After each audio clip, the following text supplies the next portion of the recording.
জানি আজকের সকালটা অতটা সুখের নয়, অতটা আনন্দের নয়, কিন্তু এটা ভুলে যেতে হবে, কিছু করার নেই। তো আজকের এই ভিডিওতে আলোচনা করব গতকালের ম্যাচ নিয়ে, অ্যান্টোনিও লোপেজ হাবাসের কয়েকটা বিষয় নিয়ে আলোচনা করব, আর মোহনবাগানের কিছু ট্রান্সফার আপডেট নিয়ে এই ভিডিওতে আলোচনা করব। এবার একদম প্রথমে যদি চলে আসি গতকালের ম্যাচটা নিয়ে, দেখুন আগেরবার যখন মোহনবাগান ম্যাচ জিতেছিল তখন আমি একটাই কথা বলেছিলাম যে এটা সবার জয়। আর গতকাল যেহেতু হেরেছে, তো আমি আলাদা করে কোনো প্লেয়ারকে দায়ী করতে চাই না। আমি বলতে চাই যে এটা সকলেরই হার। যেরকম সকলের এফর্টে ম্যাচটা জিতেছিল, সেরকম সকলের ফেলিওরেই ম্যাচটা জেতে, মানে ম্যাচটা হারে। তো ম্যাচের শুরু থেকে যদি বলি, একটা স্ট্র্যাটেজিগত ভুল ছিল কালকে। স্ট্র্যাটেজিগত ভুল বলবো না, একটা স্ট্র্যাটেজি ইউজ করা হয়েছিল, সেই স্ট্র্যাটেজিটা খাটেনি। খুব ভালো করে মনে করলে আপনারা বুঝতে পারবেন যে একটা ক্ষেত্রে আমাদের প্রবলেম হচ্ছিল যে অপোনেন্ট যখন 10 জনে মিলে বা 11 জনে মিলে ডিফেন্স করতো, আমরা সেখান থেকে গোল তুলতে পারতাম না। এবং আমি আপনাদের বারবার বলেছি যে এই রকম ক্ষেত্রে ডিফেন্সকে বার করে আনতে হয়। তাতে অনেকে জিজ্ঞেস করেছিল হাত ধরে টেনে বার করে আনবে না কি করবে। তো হাত ধরে টেনে নয়, ব্যাপারটা আমি বারবার বলেছিলাম, স্ট্রাইকার উইথড্রল হলে অটোমেটিক ডিফেন্সের প্লেয়াররা কিছুটা উঠে আসে, বা খেলাটাকে মাঝ মাঠে জমাট করতে পারলে তখন বল পজিশন যখন অপোনেন্টের কাছে থাকে, মানে আমাদের কাছে থাকবে, তখন সেক্ষেত্রে অপোনেন্ট গোল ছেড়ে বা ডিফেন্স ছেড়ে বেরিয়ে আসবে, এবং সেখান থেকে আমরা স্পেস তৈরি করতে পারবো ডিফেন্সে এবং গোল করতে পারবো। তো কালকে আমাদের স্ট্র্যাটেজি যেটা ছিল উল্টোটা করা, মানে ডিফেন্সটাকে জ্যাম করে দেওয়া এবং অপোনেন্ট কোনোভাবেই ফাঁক থেকে গোল যাতে তুলতে না পারে। এবং ফার্স্ট হাফটা কিন্তু আমাদের প্ল্যানিং অনুযায়ী কিছুটা হয়েছিল। আপনি এখন বল পজিশন দেখতে যাবেন না, কারণ আমরা পজিশনাল বেস ফুটবল কালকে খেলছিলাম না।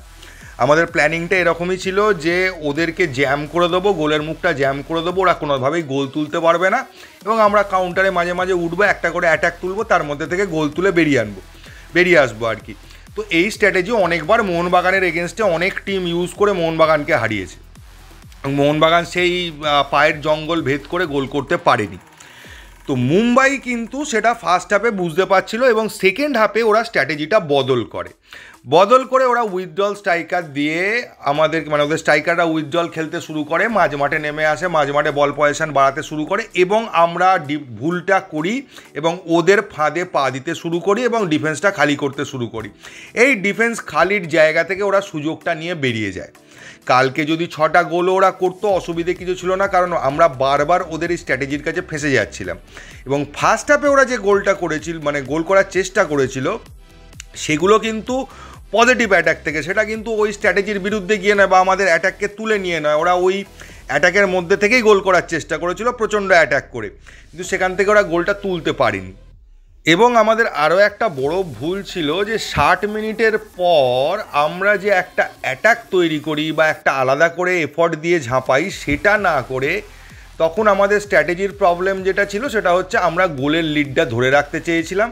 এবং কমেন্টেটাররাও বলেছিল যে অ্যান্টোনিও লোপেজ হাবাস কিন্তু অনেক ক্ষেত্রেই 1 গোলের লিডকে ধরে রেখে ম্যাচ বার করে দেয়।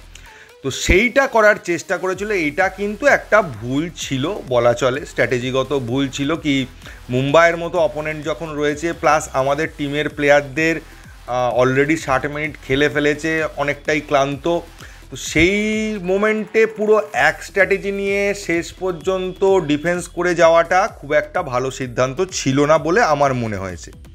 এবং প্লেয়াররাও তাদের স্ট্র্যাটেজির যে ভুল হচ্ছে বা তাদের স্ট্র্যাটেজিক মাঠে খাটছে না সেটা বুঝতে পারছিল, তাই তারা অনেকটাই নার্ভাস হয়ে গেছিলো, প্লেয়াররা স্লো হয়ে গেছিলো, কিছুটা ডিসিশন মেকিংয়ের প্রবলেম হয়েছিল। না হলে যেভাবে ওরা গোল করেছে, একবার মিস করছে, দুবার মিস করছে, 3বারে মেরে গোল করছে, তো সেইগুলো তো প্রশ্নচিহ্ন থাকবেই।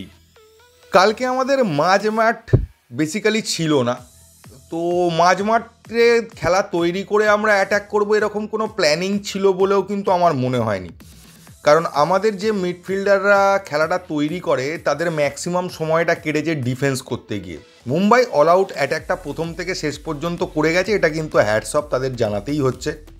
ওরা আমাদের দুটো উইংকে পুরোপুরি লক করে দিয়েছিল ওদের স্ট্র্যাটেজির কাছে, আমাদের দুটো উইং আটকে যায়। মনবীর কালকে ভালো খেলেনি কথাটা নয়, মনবীর ম্যাক্সিমাম সময় ডিফেন্স করতেই মনবীরের কেটে গেছে, মনবীর আর অ্যাট্যাকটা কখন করবে, প্লাস মনবীর যেখান দিয়ে অ্যাট্যাক করে তাকে ওই স্পেসটাই দেওয়া হয়নি যে ওখান থেকে একটা রান করে সে ঢুকে যাবে।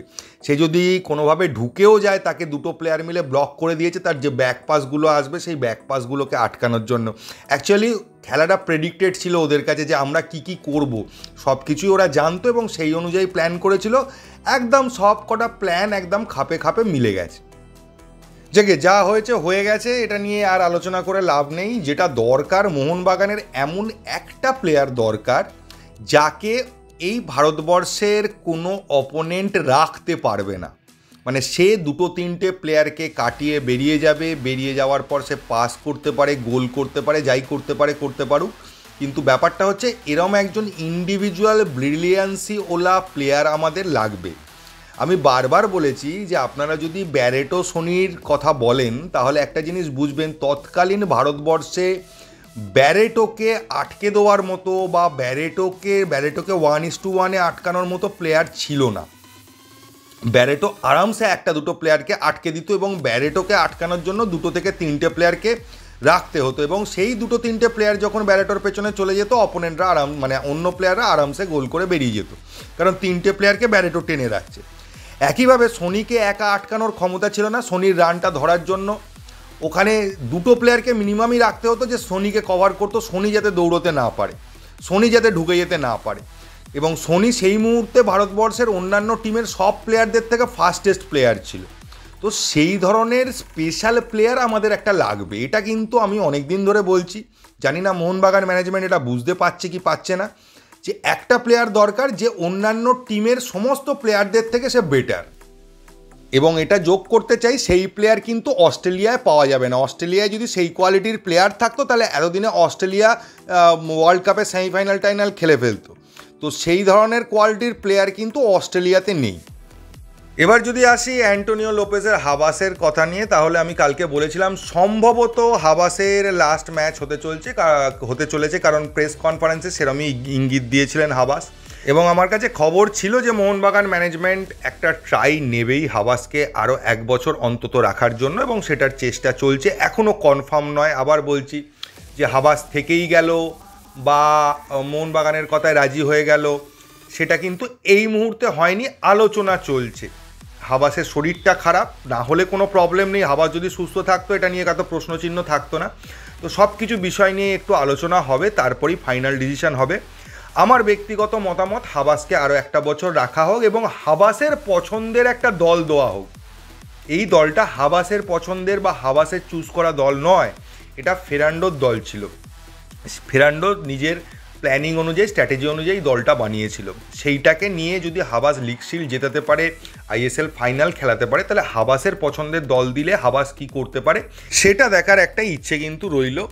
তো সেটা যদি হয় তাহলে একটা সিজন দেখতে চাই যে হাবাসের পছন্দের দল নিয়ে হাবাস কি করতে পারেন বা কতদূর নিয়ে যেতে পারেন টিমটাকে, এইটা দেখার একটা ইচ্ছে আছে। এবার যদি চলে আসি মোহনবাগানের ট্রান্সফার আপডেটে আপনাদের বলতে চাই যে মোহনবাগানে বিদেশিদের কিন্তু অনেকগুলো চেঞ্জ হতে চলেছে।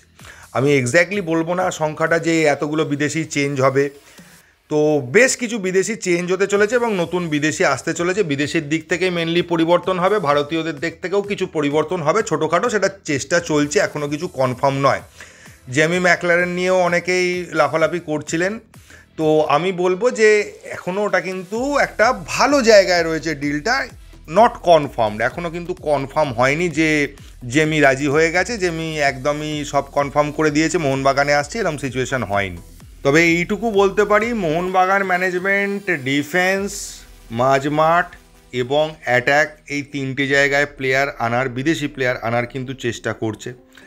একজন ডিফেন্ডার, প্রপার ডিফেন্ডার না হলেও মানে সাইড ব্যাক হতে পারে, সেন্টার ব্যাক হতে পারে, তো একজন ডিফেন্সের প্লেয়ার আসবে, অথবা CDM কাম সেন্টার ব্যাক হতে পারে, এই একটা প্লেয়ার ডিফেন্সের আসবে, একজন মাঝমাঠের প্লেয়ার আসবে, আর একজন স্ট্রাইকার। এখন আসবে বলছি ভুল বলছি, মানে আনার চেষ্টা করা হচ্ছে বলাটাই ঠিক হবে, আসবেই কনফার্ম বলা যাচ্ছে না। এখন চেষ্টা করবে সেই প্লেয়ারদের, না পেলে তখন কি করবে, বা এখন যে প্লেয়ার আছে তাকেই রেখে দেবে কিনা সেটা নিয়ে এখনও একটু টাইম আছে, দেখতে হবে কি হচ্ছে, কারণ এগুলো টোটালি ডিপেন্ড করে আছে যে প্লেয়ারদের সঙ্গে কথাবার্তা কতটা চূড়ান্ত হলো, প্লেয়াররা কতটা রাজি হলো, বা নেগোসিয়েশন কী অবস্থায় আছে তার উপর। এবং মোহনবাগান টিমের টার্গেট হচ্ছে যতজন ইন্ডিয়ান প্লেয়ারই আমাদের টিমে খেলুক না কেন তারা যেন ন্যাশনাল টিমেরই প্লেয়ার হয় বা ন্যাশনাল টিমের সিলেক্টেড প্লেয়ার হয়, আইদার রিজার্ভ বেঞ্চে বসে থাকে, পরে নামে বা ফার্স্ট 11-এ খেলে। এই লেভেলের প্লেয়ার দিয়েই টোটাল টিমটাকে ভরাতে চাইছে মোহনবাগান বা ইন্ডিয়ান স্কোয়াডটাকে। তো সেই অনুযায়ী ম্যাক্সিমাম প্লেয়ার আমাদের অলরেডি রয়েছে। তো তাছাড়াও কয়েকটা জায়গায় যেখানগুলো একটু প্রবলেম হচ্ছে সেখানগুলো একটু চেঞ্জ করে নেওয়ার একটা চেষ্টা চলছে। তবে ফরেনার বা ফরেন প্লেয়ার অনেকটাই সাফেল হবে, এটুকু এখন থেকেই বলা যায়, সেই দিকেই এগোচ্ছে মোহনবাগান ম্যানেজমেন্ট। তো দেখা যাক ফাইনালি কি হয়, হাবাস কি বলেন, তিনি রাজি হন কিনা 1 বছর থাকার জন্য, অন্যান্য প্লেয়ার নিয়ে কাদের নাম উঠে আসে, তো সেগুলো নিয়ে আলোচনা করব। তো এই ভিডিওতে এইটুকুই। যদি ভিডিওটা ভালো লাগে প্লিজ চ্যানেলটাকে সাবস্ক্রাইব করবেন। থ্যাংক ইউ, ধন্যবাদ এবং জয় মোহনবাগান।